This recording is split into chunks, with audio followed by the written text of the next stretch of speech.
Assalamualaikum warahmatullahi wabarakatuh. Segala puji dan syukur bagi Allah Subhanahu wa Ta'ala semata, yang Maha Hayyu lagi Maha Qayyum, yang tidak pernah terkena kantuk apalagi tidur. Sungguh, tidaklah berat baginya mengurusi alam semesta beserta isinya. Padanya segala makhluk bergantung. Sholawat dan salam sebanyak hitungan nafas dari segala makhluk yang telah dan belum diciptakan. Semoga selalu tercurah kepada Nabi Muhammad Shallallahu Alaihi Wasallam beserta keluarganya, sahabatnya dan pengikutnya. Dengan wasilah beliau semoga Allah selalu memberikan kita kemakmuran, kemuliaan, kesejahteraan, kebahagiaan dunia dan akhirat. Hai viewers, subscribers, komentator dan share band Madian Channel. Ayo kita lanjutkan video bahasan kita. Ayahku adalah orang kelima. Dia adalah orang pertama yang menuliskan Bismillahirrahmanirrahim. Putri Khalid. Pada suatu sore yang tenang dan damai di Mekah, berangkatlah Said bin Al-Ash bin Umayyah yang dijuluki dengan Abu Uhaihah dari rumahnya di dataran tinggi Al-Hajun untuk menuju Masjidil Haram. Ia sudah mengenakan sorban merah yang amat mahal di kepalanya. Ia menyingsingkan di bahunya sebuah selendang yang menjadi salah satu perhiasan para raja Yaman, yang dipenuhi dengan benang emas. Di depannya ada sebuah rombongan berjalan yang terdiri dari para budak yang digiring dengan pedang. Di sebelah kanannya terdapat beberapa orang putranya, salah satu dari mereka bernama Khalid. Di sebelah kirinya terdapat beberapa orang pria dari kaumnya Bani Abdi Syamsin dan mereka mengenakan pakaian dan perhiasan yang terbuat dari sutra. Begitu nampak kedatangan Abu Uhaihah di sekitar Masjidil Haram, maka para penduduk berkata, "Sang pemilik mahkota sudah tiba." Para penduduk Mekah memberikan gelar kepadanya seperti itu karena jika kepalanya sudah mengenakan sorban, maka tidak ada seorang pun dari Quraisy yang akan mengenakan sorban dengan warna serupa kecuali ia akan melepaskannya. Para penduduk akan memberikan jalan kepadanya beserta rombongannya sehingga ia menempati sebuah tempat tepat di bawah Ka'bah. Lalu datanglah menghadapnya Abu Sufyan bin Harb, Utbah bin Rabi'ah, Abu Jahal bin Hisham dan para pemuka Quraisy lainnya. Ia lalu bertanya kepada mereka, "Benarkah kabar yang aku dengar bahwa Sa'd bin Abi Waqqas telah mengikuti jejak Muhammad? Dan bahwa dia telah berani menyerang seorang pria dari suku Quraisy, yang telah ia pecahkan kepalanya sehingga berani melarangnya untuk sholat kepada selain berhala kita?" Kemudian ia berkata, "Demi Lata dan Uzza, jika kalian masih terus mengalah terhadap Muhammad bin Abdullah karena memandang bahwa ia masih termasuk keluarga Bani Hashim, maka aku sendiri yang akan menghadapinya. Dan aku akan menghalangi Tuhan anak Abi Kabasyah untuk disembah di Mekah." Kemudian ia kembali dengan rombongannya seperti ia datang tadi. Tidak ada yang tertinggal selain anaknya yang bernama Khalid. Khalid bin Said bin Al-Ash tinggal di Masjidil Haram dengan berpindah dari majelis yang satu ke majelis lainnya demi mencari berita tentang Muhammad dan untuk mendengarkan kisah tentang dakwahnya. Namun dari berita yang ia dapatkan tentang Rasulullah Shallallahu Alaihi Wasallam, tidak ada yang membenarkan kedengkian yang telah ia lihat dari ayahnya kepada Muhammad dan para sahabatnya. Atau ada hal yang dapat membuktikan kebenaran kedengkian yang ada pada diri pemuka Quraisy. Begitu malam tiba, Khalid bin Said kembali ke rumahnya. Ia langsung menuju kamarnya tanpa melewati kamar ayahnya untuk menyampaikan ucapan selamat malam sebagaimana yang biasa ia lakukan setiap hari. Kemudian ia langsung menuju pembaringannya yang empuk untuk tidur. Akan tetapi matanya malam itu tidak bisa terpejam. Ia merasa ada sesuatu yang membuat matanya tidak bisa tertidur. Yang membuat hatinya menjadi resah pada malam itu adalah tentang Muhammad dan apa yang ia dakwahkan. Ia merasa khawatir jika ayahnya akan menyiksa Muhammad dengan begitu kejam. Pada bagian malam terakhir, rasa kantuk membuat ia terlelap dan akhirnya ia pun menyerah tak kuasa menahan keinginan untuk tidur. Tidak lama kemudian ia langsung bangkit dengan rona wajah yang berubah. Ia seperti terkaget dengan apa yang baru saja ia impikan.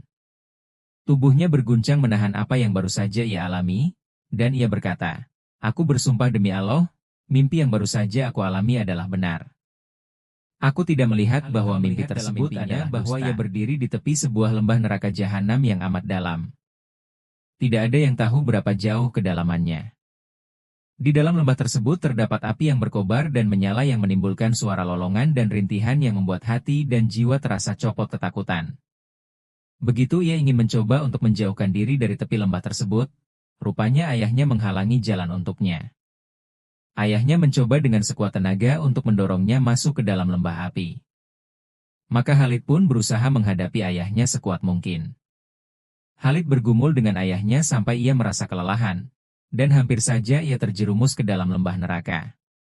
Lalu tiba-tiba datanglah Muhammad bin Abdullah menarik tubuhnya dengan kedua tangan beliau. Ia menarik Khalid ke arahnya dan menolongnya agar tidak jatuh ke dalam lubang api neraka. Belum juga pagi mulai terang benderang saat Khalid bin Said datang ke rumah Abu Bakar As-Siddiqra. Hal itu dilakukannya, sebab Khalid telah mengenal dan percaya kepada Abu Bakar. Khalid menceritakan kepada Abu Bakar tentang mimpinya. Abu Bakar lalu berkata, Allah Subhanahu wa Ta'ala telah menginginkan kebaikan atasmu, ya Khalid. Sebab Allah Subhanahu wa Ta'ala telah mengutus Muhammad bin Abdullah dengan agama petunjuk dan kebenaran. Dan agama ini akan mengungguli semua agama yang ada meski para musyrikin membencinya. Ikutilah jejak beliau, ya Khalid. Jika engkau mau mengikutinya, maka pintu surga akan dibukakan untukmu. Dan engkau akan terhijab dari api neraka. Sedangkan ayahmu akan masuk ke dalam neraka, tempat yang ia ingin kau masuk ke dalamnya. Khalid bin Said berangkat untuk menemui Rasulullah Shallallahu Alaihi Wasallam. Pada saat itu Rasulullah Shallallahu Alaihi Wasallam sedang beribadah kepada Allah secara sembunyi-sembunyi di Ajiyat. Lalu Khalid mengucapkan salam kepada beliau dan berkata, apa yang hendak kau dakwahkan kepada kami? Ya aku mengajak kalian untuk beriman kepada Allah yang tiada sekutu baginya dan bahwa aku adalah hamba dan Rasul-Nya. Dan agar kalian meninggalkan penyembahan kepada batu yang tidak dapat melihat dan mendengar. Tidak dapat mendatangkan mudarat atau manfaat. Yang tidak mampu membedakan orang yang datang untuk beribadah kepadanya, dan orang yang akan membawa kecelakaan baginya. Maka merekahlah kebahagiaan di wajah Khalid, dan ia berkata, Asyhadu an la ilaha illallahu wa anaka abdullahi wa rasuluhu.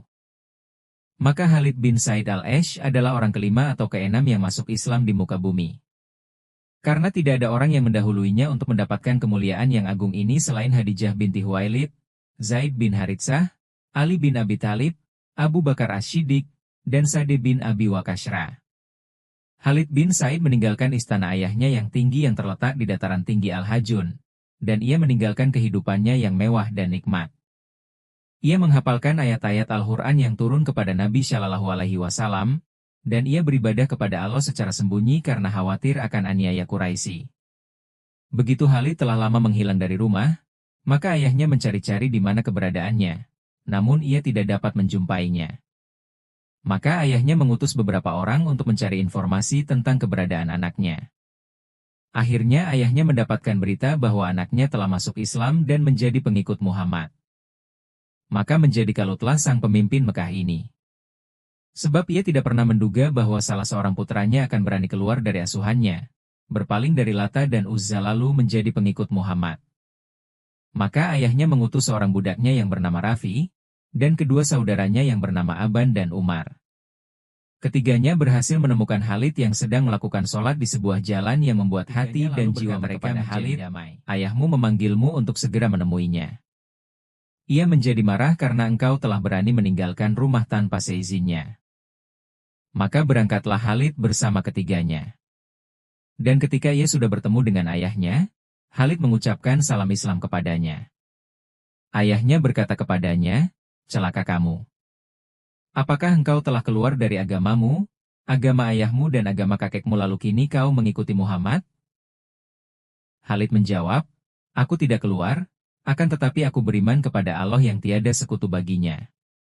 Dan aku percaya dengan kenabian Rasul-Nya yang bernama Muhammad Shallallahu Alaihi Wasallam. Dan aku menyingkirkan segala berhala yang kalian sembah selain Allah. Ayahnya langsung berkata, celaka kamu. Apakah engkau mengatakan bahwa engkau telah percaya kepada orang yang mengaku nabi ini? Khalid menjawab, dia bukanlah orang yang mengaku nabi, akan tetapi dia adalah orang yang jujur yang menyampaikan risalah Tuhannya. Ia bertugas untuk memberi nasihat bagiku, bagimu dan bagi semua manusia. Ayahnya berkata, engkau harus berpaling darinya dan mendustakannya. Khalid menjawab, aku tidak akan melakukannya selagi di dalam tubuhku ada darah yang mengalir. Ayahnya berkata, kalau demikian, aku tidak akan memberi rizkiku kepadamu.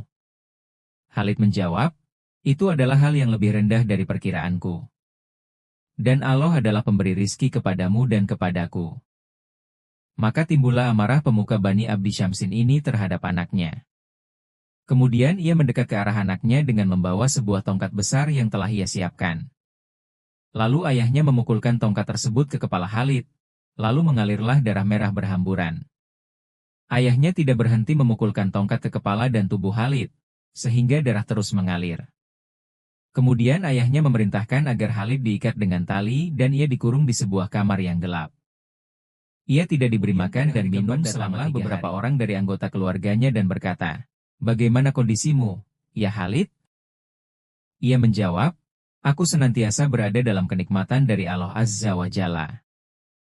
Mereka bertanya, "Bukankah tepat kiranya bila kau kembali menggunakan akal sehatmu dan mentaati ayahmu?" Ia menjawab, "Akal sehatku tidak pernah pergi dariku dan aku pun tidak pernah meninggalkannya. Dan aku tidak akan mentaati ayahku selagi ia bermaksiat kepada Allah Subhanahu wa Ta'ala." Mereka berkata kepadanya, "Katakan sebuah ucapan tentang Lata dan Uzza yang dapat membuat ayahmu senang, maka ia akan mengurangi penderitaanmu." Khalid menjawab, "Lata dan Uzza adalah dua batu yang tuli dan bisu. Dan aku tidak akan mengatakan ucapan tentang keduanya kecuali ucapan yang dapat membuat Allah dan Rasul-Nya ridha kepadaku. Meski ayah akan melakukan apa saja yang ia suka kepadaku." Abu Uhayhah semakin mengencangkan tali pengikat pada diri Khalid. Ia memerintahkan para pembantunya untuk mengeluarkan Khalid setiap hari pada waktu siang ke padang pasir Mekah. Para pembantu tadi diperintahkan untuk melemparkan Khalid di antara bebatuan sehingga ia akan terbakar oleh terik matahari. Setiap kali mereka membawa Khalid lalu melemparkannya di terik matahari, ia akan berkata, "Segala puji bagi Allah yang telah memuliakan aku dengan iman dan Islam. Ini semua bagiku lebih ringan daripada sesaat terazab di api neraka jahanam sebagaimana yang ayahku inginkan untuk menjerumuskan aku ke dalamnya. Semoga Allah akan membalas kebaikan nabinya atas jasa beliau kepadaku dan kepada kaum muslimin dengan balasan yang paling mulia." Suatu hari Khalid mempunyai kesempatan untuk melarikan diri dari kurungan ayahnya dan pergi menemui Nabi Shallallahu Alaihi Saudaranya yang bernama Umar dan Aban bergabung bersamanya dalam rombongan kebaikan dan cahaya. Di saat itulah Abu Uhayhah semakin geram dan ia berkata, "Demi Lata dan Uzza, aku akan pergi jauh dari Mekah dengan membawa hartaku, dan itu lebih baik untukku.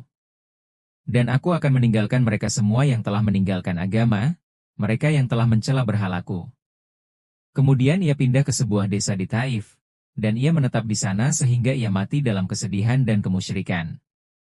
Begitu Rasulullah Shallallahu Alaihi Wasallam mengizinkan para sahabatnya untuk berhijrah ke Habasyah, maka Khalid bin Said bin Al-Ash ini berangkat ke sana bersama istrinya yang bernama Aminah binti Halaf Al-Huzaiyah. Ia menetap di sana lebih dari 10 tahun menjadi seorang dai ilalah.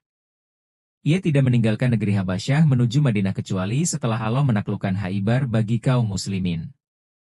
Maka gembiralah hati Rasulullah Shallallahu Alaihi Wasallam dengan kedatangannya, dan beliau memberikan jatah ghanimah Khaibar kepadanya sebagaimana beliau membagikannya kepada para pejuang. Kemudian beliau mengangkatnya sebagai wali di Yaman.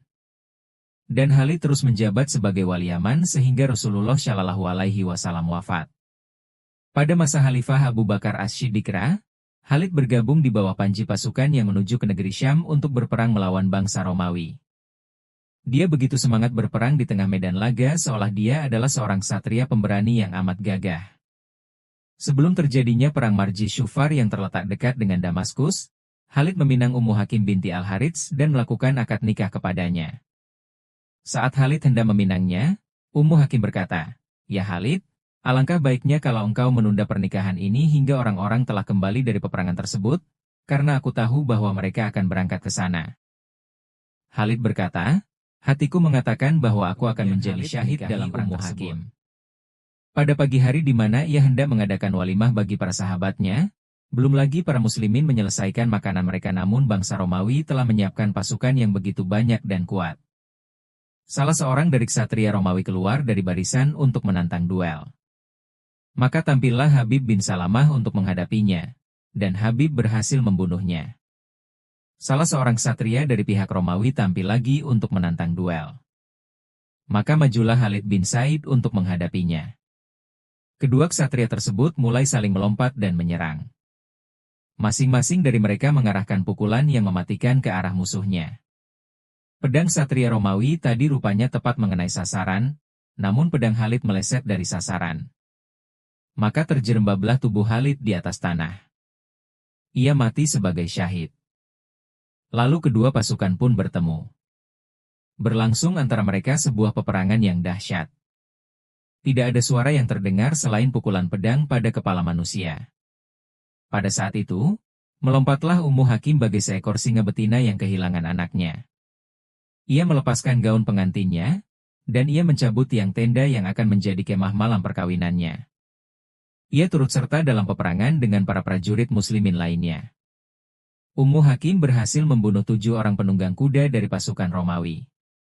Ia terus saja menghadapi musuh sehingga peperangan berakhir dengan kemenangan telak di pihak Islam. Untuk mencapai kemenangan ini adalah arwah yang suci yang kembali kepada Tuhannya dengan ridha dan diridai.